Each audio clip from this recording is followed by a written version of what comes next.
बिस्मिल्लाहिर्रहमानिर्रहीम। अस्सलाम वालेकुम नाज़रीन, मैं हूं आपका होस्ट अहमद फवाद। आज तारीख है 26 अप्रैल और दिन है हफ्ते का। 3 इश्यूज़ पर आज की व्लॉग में हम बात करेंगे जी। पहला तो ये कि इस वक्त ऑल पार्टीज़ कॉन्फ्रेंस बुलाने पर गौर किया जा रहा है और इस ऑल पार्टीज़ कॉन्फ्रेंस में इमरान खान साहब की वीडियो लिंक के ज़रिए हाज़िरी को यकीनी बनाया जाएगा। लेकिन दूसरी तरफ से मुतालबा ये आ रहा है कि वीडियो लिंक के ज़रिए हाज़िरी नहीं, बल्कि 3 दिन के लिए इमरान खान साहब की पे रोल पर जो रिहाई है वो होनी चाहिए। तब जाकर कौमी सलामती के जो इश्यूज़ हैं उनके ऊपर डिस्कशन की जाएगी और उसके बाद ही जो शिरकत है इमरान खान साहब की वो हो पाएगी। इस पर कुछ तफसीलात हैं एक्सक्लूसिवली आपके साथ में शेयर करूंगा।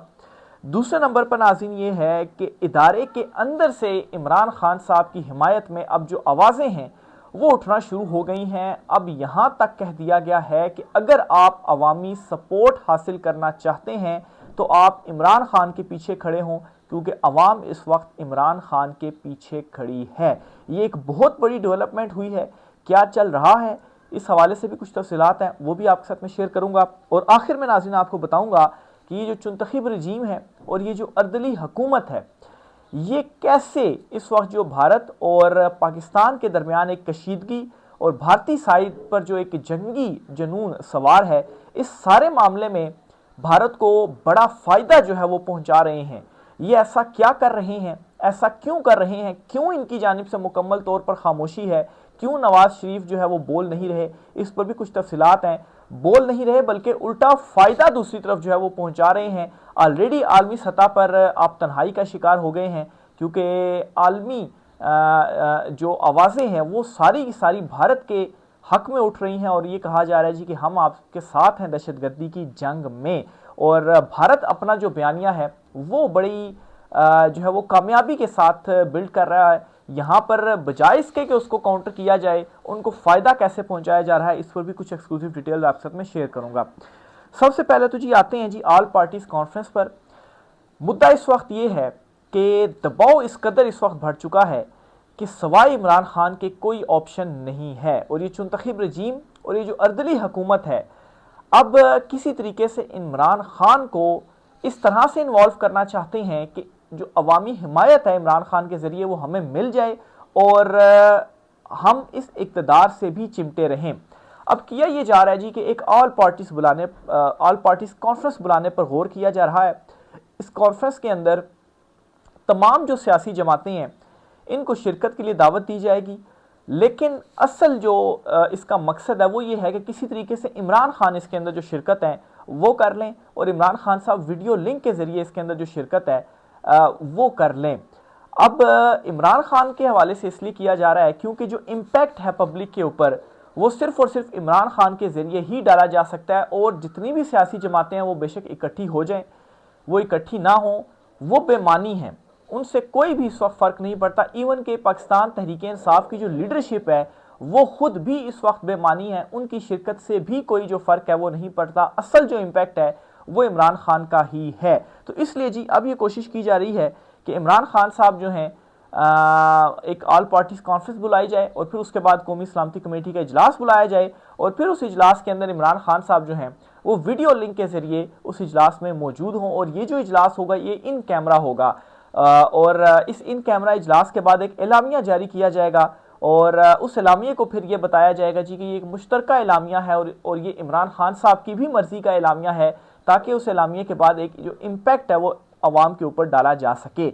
लेकिन अब यहाँ पर मसला इस वक्त ये, एक तरफ तो ये सोचा जा रहा है अपनी तरफ से, तो दूसरी तरफ अब ये है कि 3 दिन के लिए इमरान खान साहब की पे रोल पर जो रिहाई है वो होनी चाहिए और उसके बाद इमरान खान साहब इसमें ज़ाती हैसियत में जो शिरकत है वो करें। कौमी सलामती के इश्यूज़ के ऊपर आपने डिस्कस करना है और इस वक्त सबसे जो मकबूल लीडर है और जिसके पीछे अवाम खड़ी हुई है, ऐसे नहीं कि वो जेल में बैठकर तो वीडियो लिंक के ज़रिए शिरकत करे, वो 3 रोज़ के लिए उनकी पे रोल पर रिहाई होनी चाहिए। शायद खकान अब्बासी ने ये जो गुफ्तगू है वो एक निजी टीवी चैनल के शो में जो है वो की और उनकी जानिब से जो मुतालबा है वो सामने आया कि 3 दिन के लिए इमरान खान साहब की पे रोल पर जो रिहाई है वो होनी चाहिए। तो बहरहाल जी एक तरफ जहाँ पर मुसलसल जो दबाव है वो बढ़ता जा रहा है इस चुनतखीब रजीम पर भी, इस अर्दली हुकूमत के ऊपर भी, दूसरी तरफ ये अपने इक़्तिदार को बचाने के लिए और ख़ुद को बचाने के लिए भी भरपूर जो कोशिशें हैं वो कर रहे हैं। और इस किस्म के जो प्लान्स हैं वो भी इनकी तरफ से सामने आ रहे हैं। लेकिन अब इनको खुद भी ये मालूम पड़ गया है कि इमरान खान को ज़्यादा देर के लिए अब आप जेल में नहीं रख सकेंगे, क्योंकि आलमी सतह पर जिस तरफ हालात जा रहे हैं सिर्फ और सिर्फ इमरान खान ही है जो पाकिस्तान का जो मुकदमा है वो रख सकता है और चीज़ों को टैकल कर सकता है। तो एक तो ये बड़ी जो डेवलपमेंट है वो हुई है। दूसरे नंबर पर नाजरीन, इस वक्त इदारे के अंदर से एक बड़ी जो हिमायत है वो इमरान खान साहब के लिए खुलकर सामने आ गई है। कैसे? ये major general retired Ijaz Awan साहब हैं, इन्होंने बड़ी इंपॉर्टेंट स्टेटमेंट दे दी है। और ये स्टेटमेंट क्या देते हैं? कहते हैं कि इमरान खान पर जो भी इल्ज़ाम हैं वो काबिल ज़मानत हैं, इमरान खान को फौरी रिहा किया जाए। यानी कि एक तो जो केसेस हैं उनके बखिए उधेड़ कर इन्होंने रख दिए कि ये सारे काबिल ज़मानत हैं, लेकिन उसके बावजूद आप केसेस फिक्स नहीं कर रहे और इमरान खान साहब को ज़मानत जो है वो नहीं मिल रही। इवन कि उनकी फैमिली से मुलाकात तक नहीं होने दी जा रही अदालती अहकामात के बावजूद। और अदालतें इतनी बेबस हैं कि तौहीन अदालत की कार्रवाई तक वो नहीं कर पा रही अपने हुक्म की इम्प्लीमेंटेशन के लिए। साथ ही ये मुतालबा करते हैं जी कि इमरान खान साहब को फौरी तौर पर जो रिहा है वो किया जाना चाहिए। कौमी यकजहती को बनाने में जो किरदार तहरीक इंसाफ अदा कर सकती है इसका कोई हिसाब नहीं है। वही बात जो मैंने आपसे शुरू में शेयर की कि असल जो इम्पैक्ट है वो इमरान खान का इम्पैक्ट है, ना तहरीक इंसाफ की लीडरशिप और ना ही कोई और पॉलिटिकल जमात इस वक्त है ना। इस वक्त चुनतखीब रजीम, इसके अलावा जो अर्दली हुकूमत है, ये सारे इक़्तिदार में बैठ गए हैं, लेकिन इसके बावजूद अवामी जो हिमायत है वो ये हासिल नहीं कर पा रहे। इम्पैक्ट सिर्फ इमरान खान का है और इमरान खान के पीछे ही जो अवाम है वो खड़ी हुई है। आगे ये कहते हैं कि पूरी कौम मुत्तहिद होकर इमरान खान के पीछे खड़ी है, मुसल्लह फौज को एक मुत्तहिद कौम की हिमायत हासिल होगी। पूरी कौम मुत्तहिद होकर इमरान खान के पीछे खड़ी होगी, मुसल्लह अफवाज को एक मुत्तहिद कौम की हिमायत हासिल होगी।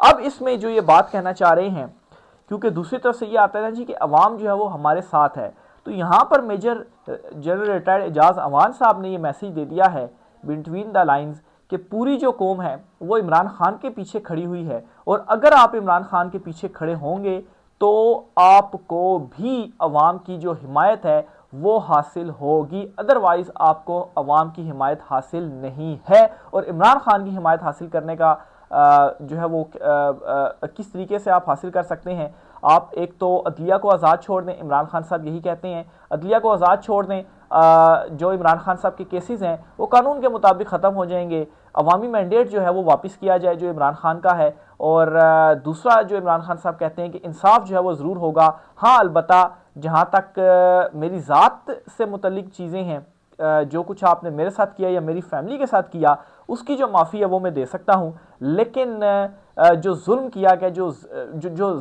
जबर किया गया, इसके ऊपर जो इंसाफ है वो तो ज़रूर होगा।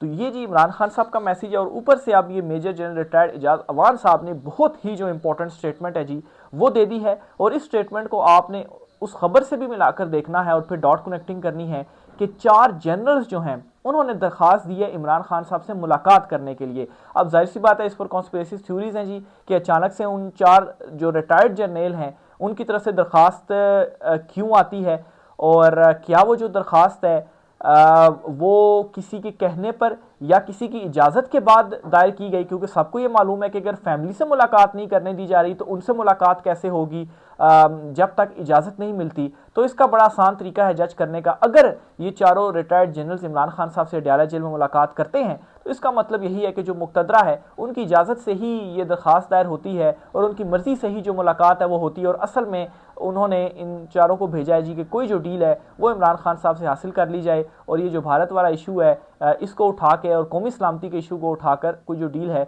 वो हासिल कर ली जाए। तो बहरहाल जी इस खबर को और ये major general retired Ijaz Awan साहब की जो स्टेटमेंट है इसको आप अगर मिलाकर देखें तो इदारे के अंदर से एक जो बड़ी हिमायत है वो इमरान खान साहब को अब खुलकर हासिल हो गई है, और अंदर से अब ये आवाज़ें उठ रही हैं कि इमरान खान की रिहाई के अलावा आपके पास अब कोई ऑप्शन नहीं रहा।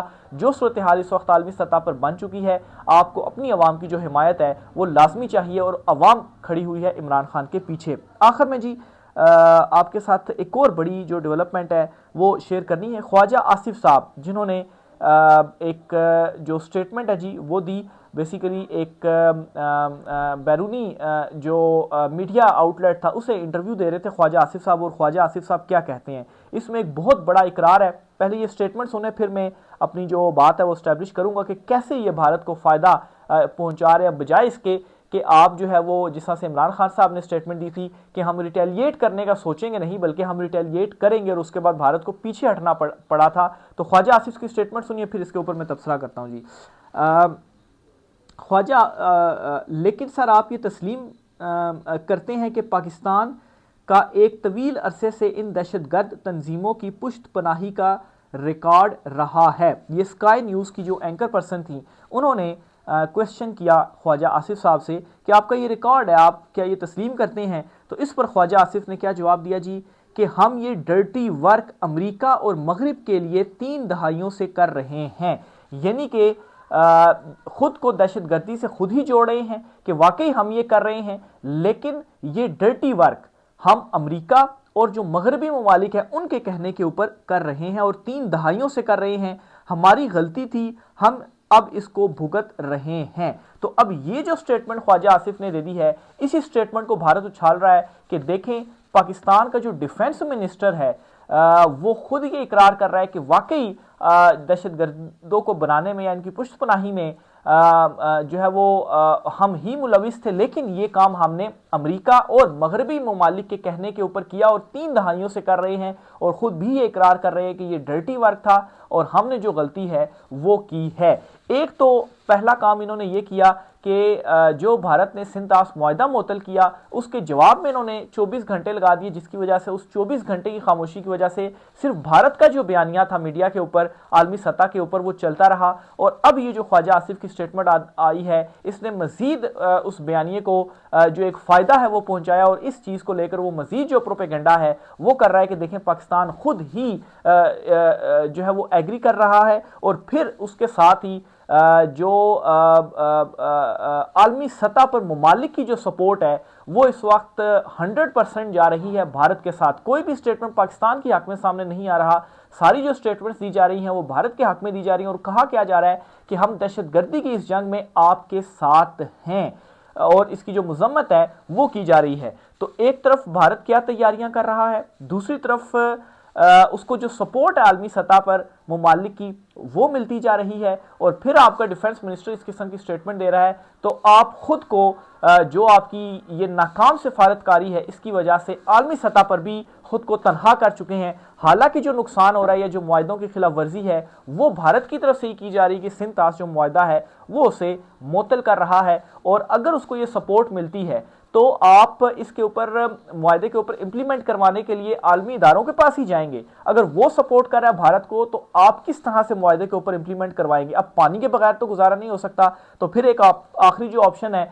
वो ये रह सकता है कि आप जो है उनके जो डैम्स हैं उनके ऊपर जो है वो अटैक करें या मिसाइल वगैरह छोड़ें या जो कुछ भी करें, उनके जो डैम्स हैं वो तबाह करें, ताकि जो पानी है उसका जो फ्लो है वो पाकिस्तान की तरफ आ सके। लेकिन अब यहाँ पर दोबारा ये सवाल है, अगर आप इस तरह से करते हैं तो एक अगर जंग खुदा ना खास्ता छिड़ती है तो इस सूरत हाल में अगर आलमी सपोर्ट भारत के साथ है तो आपके पास तो कोई सपोर्ट भी नहीं है, तो आप कब तक जो सस्टेन है वो कर सकते हैं। तो ये वो आलमी प्रेशर है जिसकी मैं बात कर रहा हूँ, जिस प्रेशर को देखते हुए जो मुसलसल सपोर्ट है इवन के इदारे के अंदर से भी अब लोग बोलने पर मजबूर हो गए हैं, और इमरान खान साहब के साथ खड़े होने पर खुलकर अब जो इसकी जो वो हिमायत है वो कर रहे हैं। तो ये जी इस वक्त सारी जो सिचुएशन है वो बनी हुई है, और इमरान खान साहब की रिहाई अब नागुज़ीर है। इमरान खान साहब को रिहा करना ही करना पड़ेगा, अदरवाइज ना मुल्क के अंदर आपके लिए सपोर्ट है और अब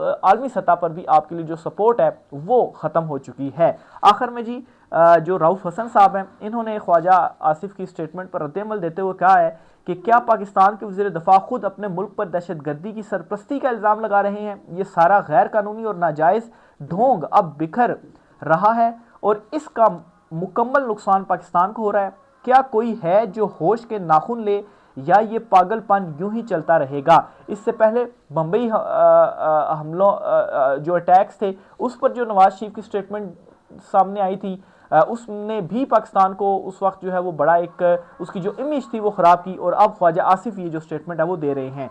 सरवर बारिश साहब की भी एक स्टेटमेंट आपके साथ में शेयर करता हूँ जी। वो कहते हैं कि जो लोग ये चाहते हैं कि 3 साल से जारी जुल्म और जबर को भुला दें और यकजान होकर इंडिया का मुकाबला इन्हीं जालिमों की क़यादत में करें, इनसे एक मासूमाना सा सवाल है कि जालिम और जाबिर से ये क्यों नहीं कहते कि वो मुल्क की खातिर मजलूमों से अपने जुल्म की माफ़ी मांगे, जुल्म बंद करे, सियासी कैदियों को रिहा करे, ताकि मुल्क में यकजहती की पुरएतमाद फ़िज़ा पैदा हो, ताकि पूरी कौम मुतहिद होकर दुश्मन के अज़ाइम को नाकाम बना सके। तो सरवर बारी साहब ने मशवरा तो अच्छा दिया है, लेकिन यहाँ पर आज भी ये किया जा रहा है कि अपने सियासी मुखालफिन के खेतों पर जाकर उसकी जो गंदुम है वो ज़बरदस्ती काट कर तो जब्त की जा रही है, डाले भेजे जा रहे हैं और अपने सियासी मुखालफिन को अरेस्ट जो है वो किया जा रहा है। सियासी कैदियों की रिहाई तो दूर की बात। राय का साथ कीजिएगा। आज के व्लॉग से इतना ही, इजाज़त दीजिए। अल्लाह हाफिज़।